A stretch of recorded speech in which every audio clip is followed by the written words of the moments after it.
রক্তের কোনো সম্পর্ক নেই, তবুও অচেনা অজানা এক মানুষের মৃত্যুর খবর শুনে হৃদয়টা এমনভাবে ভেঙে পড়েছে।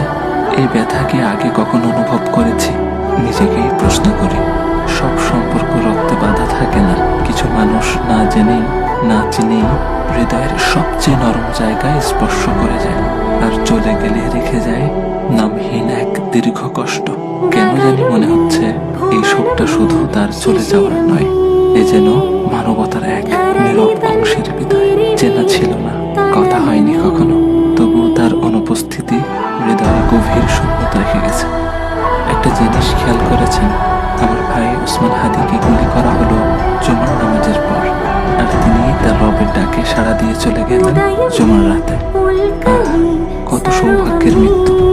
আল্লাহ সুবহানাহু ওয়া তাআলা আমার ভাইকে শহীদ হিসেবে কবুল করুক, জান্নাতের উচ্চ মাকাম দান করুক, শোকাহত পরিবারকে ধৈর্য ধারণ করার তৌফিক দান করুক।